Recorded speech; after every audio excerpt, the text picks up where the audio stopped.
In this video, we'll talk about a few more integrals that we can solve now that we have the substitution method. There's a few trig integrals that we couldn't do before that we can now do with substitution.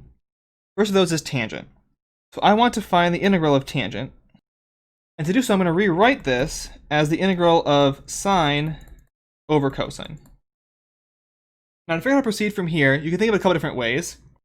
I also do a combination of the look for a dx and know what du should be, because I see this nice looking sine of x dx here on the top. That could be a pretty good du, and I would need a cosine to make that work, and I have that on the bottom. Another way to proceed is to look at this and rewrite it as sine of x times a cosine of x to the minus 1 dx. Now it becomes obvious what your instead function should be. So if we set u to be cosine of x, then du is a minus sine of x dx. And now I can make the substitution. What I end up with then is a negative integral of u to the minus 1 du. But I know how that integrates. It integrates to log. I will end up here with a negative log of absolute value of u plus c. Plugging in u as cosine gives me a negative log of cosine plus c. And so that's what I get for the integral of tangent using this method. There's one more integral we can do this way, and that's the integral of secant. Now this here, I will say, is one of the strangest tricks that we have for finding these integrals, and I do not know how this came up with in the first place, or how someone figured out how to do this in the first place, because I don't know where it came from.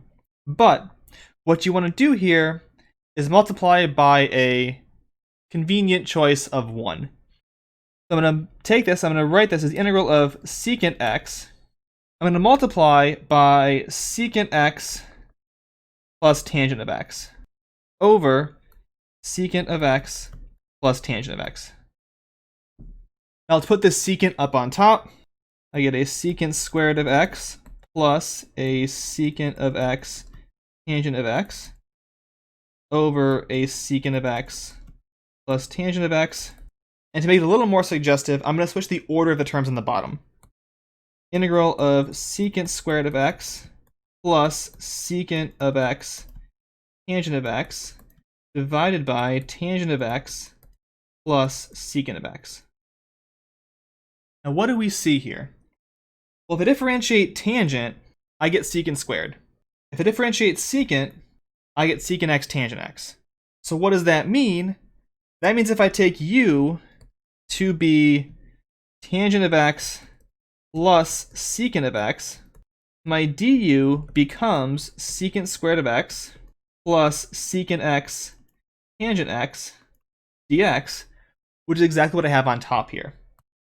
With that change, this integral becomes integral of du over u, which again integrates to logarithm, log of absolute value of u plus c, and I can plug in my u to get my final answer as the log of secant of x plus tangent of x plus c for the integral of secant.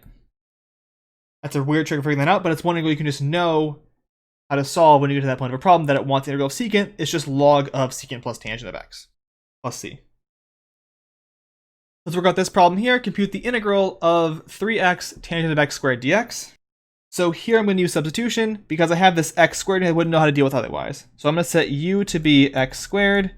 Du is then 2x dx, giving me that 1/2 du is x times dx. So I can then sub in to get that this is 3 times tangent of u times a 1/2 du, or 3/2 integral of tangent of u du. I know how to integrate tangent. Tangent goes to negative log of cosine. This becomes a negative 3/2 log of cosine of u plus c. I can plug in my u to be x squared to get my final answer as negative 3/2 natural log of cosine of x squared plus c. That's a couple more integrals we can solve that we couldn't do before now with the substitution method, as well as applying them to solve problems. Basically, you'll be able to just apply these formulas whenever you need them. You won't have to derive them every time, as long as you know that when you integrate tangent, you get to negative log cosine of x. And the similar formula for secant, you can just use those formulas whenever you get to the end of a problem that needs it. but you should now be able to use them to solve for more integrals than you could do before, now that you have the substitution method to solve these problems.